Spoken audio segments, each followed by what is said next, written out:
Bienvenue dans le vestiaire avec Nicolas Saint-Pierre. On cède la parole à Zachary Mercier du quotidien Le Droit. Midget 3A et la GMQ, un journaliste sportif qui a franchi toutes les étapes avant de se rendre à la Ligue nationale. À la couverture quotidienne des Sens pour le journal Le Droit, ses analyses atteignent toujours la cible. Attention, ça va brasser. Avec Zachary Mercier. Récolte de 6-1-3 à leurs 10 derniers. Ces chiffres-là confirment-ils que les choses se sont résorbées et redressées dans l'univers des sénateurs? Bref, est-ce qu'on peut passer à une période d'accalmie selon toi? Ben écoute, ils ont quand même réussi à se redresser de brillante façon après le début de saison.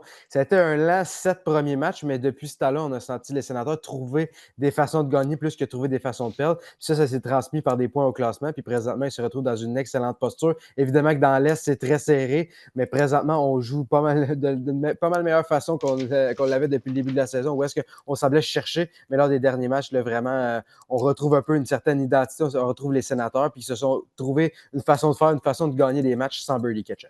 Quand même incroyable qu'au stade où on en est, une équipe qui, malgré justement les marées, les vents et marées, se retrouve troisième dans sa division avec un nombre de victoires similaire après 16 matchs comparativement à l'an dernier. Comment on doit lire ça? Est-ce que tout simplement c'est la division qui s'est affaiblie ou on doit reconnaître quand même une nette amélioration au niveau des performances des sénateurs? Ben, on est allé chercher des points en période de prolongation. Ça, c'est pas peu dire quand même. Là, c'est ces points-là, Ça, c'est les fameux points bonus, comme on dit. Là, ben, écoute, ça fait une différence au bout de la ligne parce que, écoute, oui, on n'est pas capable d'aller chercher le point supplémentaire, mais d'aller forcer un peu ces périodes de prolongation-là, ça a une valeur, surtout plus qu'on avance dans la saison. Écoute, dans les 9-10 derniers matchs, je crois, dans les 10 derniers matchs, une défaite en temps réglementaire. Donc, écoute, on trouve une façon d'aller chercher ces points-là puis de se donner une chance à tout le monde de l'emporter. Puis c'est dans des situations importantes là qu'on a senti les sénateurs lever leur jeu d'un cran ou être à tout le monde capable d'aller fermer les livres en fin de match ou créer l'égalité. On a trouvé des façons de faire dans les fins de rencontre, dans les moments importants, pour pas échapper certaines rencontres, se tenir un peu dans le match. Les gardiens de but, on peut bien beau dire qu'ils n'ont pas les statistiques les plus reluisantes cette saison, mais ont quand même réussi à faire le boulot à certains moments pour se permettre d'aller justement se récolter ces points-là. Puis présentement, on les banque, puis on remercie justement un peu les dieux du hockey des fois de se dire on est capable d'aller chercher ces points-là, on peut passer à d'autres choses, on est capable d'aller chercher des victoires ici et là, mais au moins, on réussit à aller chercher un point à pratiquement tous les matchs là, depuis les 10 derniers. Si tu es dans la tête ou dans les souliers de Steve Staios, qui s'en va d'ailleurs à la réunion des DG en marge de la soirée d'intronisation au Temple de la Renommée ce soir à Toronto. Donc, c'est le DG des sénateurs. Après avoir vu ce que tu as vu maintenant et les résultats qu'on connaît, est-ce que ça te permet peut-être d'être plus patient dans des gestes que tu aurais peut-être voulu poser un peu plus tôt en saison, considérant l'absence de Brady Tkachuk, où il y avait plein de questionnements? Bref, m'arrêter de faire le tour de la question, on va te la poser direct. C'était Steve Staios. T'agis maintenant ou les résultats te permettent d'être plus patient? Je pense qu'on peut être plus patient, surtout avec les derniers matchs où est-ce que l'équipe va bien, l'équipe est à bonne posture. C'est pas le temps nécessairement de poser un geste de panique, je crois. Donc, présentement, on semble avoir trouvé une certaine formule gagnante. Évidemment que s'il y a une opportunité qui sort du champ gauche, où est-ce que tu te dis, écoute, je peux pas refuser cette offre-là, évidemment qu'on peut pas dire non, mais dans les autres circonstances, je pense que présentement, on met sur une certaine stabilité. Puis ça a été le genre de l'Organisation des sénateurs d'Ottawa au cours des dernières saisons de miser sur cette stabilité-là. Puis on a connu du succès de cette façon-là. Donc, je pense qu'on va vraiment continuer là-dessus. On ne veut pas tout chambouler. On ne veut pas rentrer des joueurs qui peuvent venir justement peut-être défaire cette chimie qu'on semble trouver présentement. Le duo Stützle-Batterson est tout feu, tout flamme dans les derniers matchs. Donc, on laisse un peu les choses aller. Je pense que présentement, les choses vont bien. On ne touche pas à grand-chose. On continue à surfer la vague de la victoire. Parlons de choses qui vont bien.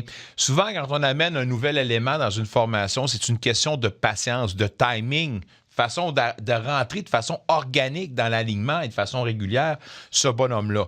Ça se fait pas sans heure, mais encore une fois, on ne doit pas arriver là, puis tassez-vous mon oncle, on l'insère tout de suite. Bref, où je veux en venir.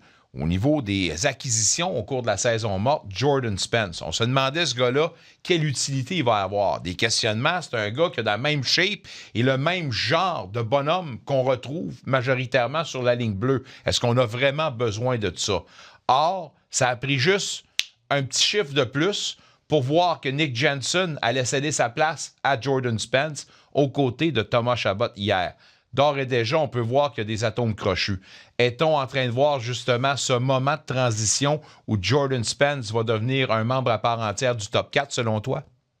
Ben, présentement, il a prouvé qu'il était capable de faire le travail. Écoute, 7 points à 7 matchs, donc c'est pas compliqué. À chaque fois qu'il a la formation, il a pratiquement réussi à récolter un point. Donc, écoute, a démontré ses qualités. Il l'avait fait aussi avec les Kings. Mais là, je pense qu'il trouve vraiment son air d'aller. Puis il a forcé la main à Travis Green. Là, écoute, je pense qu'après le match qu'il a connu face à Utah, difficile de dire que demain, il ne sera pas de la formation. Là. À tout le moins, ce serait assez spécial de le voir être retiré après une performance de la sorte. Donc, justement, comme tu l'as dit, ça s'est fait de manière organique. On lui a pas donné tout cul dans le bec, a dû gagner sa place dans la formation, mais présentement, il donne sa place. Puis on le savait aussi que ça n'allait pas être nécessairement sur un troisième duo. On savait que le joueur qui pouvait peut-être le plus remplacer, ou à tout de moins fitter dans la formation, c'était au sein d'un deuxième ou d'un premier duo, sur un top 4, surtout à droite pour aller compléter un peu soit un Sanderson ou un Chabot. Puis on l'a vu un peu les atomes crochés avec Thomas Chabot. Donc, pour moi, il a réussi à gagner un peu sa place. Est-ce qu'il pourra la conserver? Je pense que sa corde est assez courte, mais doit quand même continuer. Puis je pense qu'il va avoir sa chance à tout le moins cette semaine avec 3 matchs là, à domicile. On a cette occasion-là avec les derniers changements, etc., de pouvoir bien gérer l'utilisation des duos, des trios défenseurs, des attaquants et des défenseurs. Donc, je pense que ça va passer par là, mais présentement, Jordan Spence démontre à quel point il peut être utile à une équipe de hockey. Forcer la main pour prendre des décisions, forcer la main au coach de prendre des décisions serrées, c'est souvent un challenge que les coachs veulent voir parce qu'à ce moment-là, on voit qu'il y a bel et bien une compétition à l'interne. Or, si on voit Jordan Spence gratter, cogner à la porte du top 4, là maintenant, les performances de Merrill-Linen, va-t-il forcer la main à Travis Green de l'utiliser un petit peu plus, puis peut-être penser à partager un petit peu plus équitablement la tâche de travail avec Hallmark? Tu veux repartir le débat qui passe à Montréal présentement. Là, tu veux traverser un peu d'un côté de la rivière à l'autre, là, du côté. Écoute, à Montréal, ça fait. Oui, exactement. Écoute, je pense pas. Je pense que l'homme de la situation demeure quand même Linus Ullmark. On va lui donner toutes les chances du monde. Mais évidemment que si Levi Merrill connaît des bons départs, écoute, c'est certain qu'on souhaite ça d'un gardien de but auxiliaire qui est capable d'aller chercher des matchs. Puis plus qu'il t'en donne, plus que tu veux lui en donner. Puis ça enlève un peu de pression aussi du côté de Linus Ullmark. Plus je le vois devant le filet, Linus Ullmark, plus je le vois se battre avec la rondelle. On a parlé de l'aspect mental tantôt avec Julian McKenzie, puis il disait, lui, c'est une chose qu'il regarde. Puis quand on revient tout le temps avec « Ouais, le soleil va se lever demain matin, puis let's go, on pèle des fleurs, puis kumbaya, puis envoie donc », mais c'est un gars qui veut pas parler justement des problèmes. Puis je blâme pas Hallmark, parce qu'avec le salaire qu'il commande, puis la pression qui doit, écoutez, être décuplée, c'est sûr qu'il veut parler d'autres choses. Mais l'aspect mental, là, c'est quelque chose d'hyper important dans le sport de nos jours. Puis j'ai l'impression que plus on progresse, plus ça commence à y peser ses épaules, cette affaire-là. Puis c'est sûr et certain que je surveille ça dans les prochaines semaines là, pour lui. Là. Ben oui, assurément, parce que on le sait, surtout le travail de gardien de but, ça se passe entre tes deux oreilles, puis c'est toute une question de confiance aussi. Puis on le voit, là, lorsqu'un gardien réussit à récolter le fruit de ses efforts, on dirait qu'il passe sur une séquence de victoire et il semble inarrêtable des fois. Là. Puis les gardiens, c'est pas nécessairement les gardiens les plus talentueux du monde, c'est pas nécessairement les Shesterkin, les Sorokin, les Vasilevski de ce monde. Des fois, c'est des gardiens qui sortent un peu de nulle part. On l'a vu en séries éliminatoires il y a quelques années avec Jordan Bennington. On le voit des gardiens qui, quand ils sont dans leur zone, partent sur une séquence, sont difficiles à arrêter. Mais quand tu as le talent aussi à Linus Ullmark, lorsqu'il peut retrouver certains repères-là, évidemment que ça peut décoller, mais c'est sûr qu'entre les deux oreilles, il doit avoir du travail à faire. Puis c'est la majeure partie du boulot parce qu'il l'a dit physiquement, écoute, c'est bien beau ce que je peux faire, on peut travailler, etc. Mais c'est vraiment ces deux oreilles, de la façon qu'il se comporte devant son filet, la façon qu'il voit les tirs, qu'il comprend le jeu, qu'il lit le jeu aussi. Il y a beaucoup, je pense qu'il y en a plusieurs aussi qui sous-estiment des fois à quel point les gardiens doivent avoir une intelligence de hockey très élevé pour être capable de bien lire le jeu, pour anticiper, etc., bien se déplacer. Ça fait partie aussi c'est pas juste de mesurer 6 pieds 6 puis d'avoir des bons réflexes. Ça dépasse au-delà de ça. Donc, je pense que vraiment Linus Ullmark, présentement, il continue de travailler sur son mental. C'est un combat de tous les jours pour tous les gardiens de but. Mais de son côté, il doit être capable de retrouver un peu ses repères, être capable d'enligner, d'avoir plusieurs matchs consécutifs avec des bonnes performances. Mais tu l'as dit, le contrat, c'est sa première année de contrat à 8,25 millions. Il reste à 3 autres saisons après celle-ci.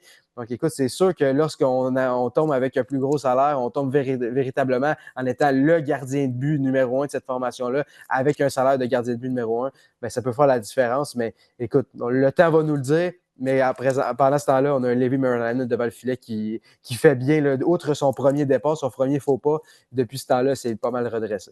On dit souvent que la recette du succès pour te rendre loin dans une saison, c'est d'avoir au moins une fiche de 500 sur la route puis d'être dominé à domicile. En ce moment, les Sénateurs font le travail sur les 2 points de vue. Fiche de 500, 3-3-2 sur la route et domination à la maison avec une fiche de 5-2-1. Commande de cette semaine, Dallas, Boston et les Kings. On revient au moins avec 2 victoires de cette semaine-là, selon toi? Je pense qu'on n'a pas le choix. Faut s'engranger des points à la maison. Surtout que par la suite, écoute, c'est pas mal de matchs sur la route. Ça, c'est 7 matchs de suite sur les patinoires adverses pour finir le mois de novembre. On ne revient pas à domicile. Après samedi, le prochain match, c'est le 4 décembre là, à domicile. Donc, on part plus de 2 semaines sur la route avec un voyage dans l'Ouest américain. Ça va être compliqué là, par la suite. Donc, on se doit d'aller engranger ces victoires-là. Ce ne sera pas facile. Dallas, Boston, Boston, en début de saison, on se cherchait, mais là, est sur une bonne séquence. Évidemment que les Stars de Dallas... Ouais, ça ne durera pas, ça, là. Mais écoute, on ne sait jamais. On ne sait jamais. Écoute, on a quand même certains bons vétérans, mais lorsqu'on est sur une séquence, on ne sait jamais ce qui peut arriver. Donc, écoute, on a quand même 3 adversaires de taille, mais on se doit d'aller chercher le plus de victoires possible, le plus de points possible. Mais c'est surtout de continuer de la façon qu'on le fait dans les derniers matchs, continuer dans cette façon-là de jouer pour justement les résultats vont finir par suivre, mais d'avoir 3 matchs comme ça à domicile. Écoute, 2 victoires, évidemment, que c'est le scénario idéal, et 3, écoute, ce serait le scénario parfait, mais d'aller chercher 2 victoires sur 3, parce que les Sénateurs peuvent dire mission accomplie cette semaine. Tout à fait. Puis des beaux challenges, évidemment, des beaux défis attendent la troupe de Travis Green. On le lit quotidiennement dans le quotidien Le Droit, sinon 2 fois la semaine à notre antenne. Un gros merci de ta collaboration, toujours appréciée. À toi, mon ami, je te dis plus tard cette semaine. Merci beaucoup. Puis écoute, on poursuit. Je te laisse poursuivre l'émission avec un segment tout journal Le Droit de suite avec mon collègue Julien qui s'en vient. T'as raison. Merci. Salut. Un retour sportif 100% local dans le vestiaire avec Nicolas Saint-Pierre.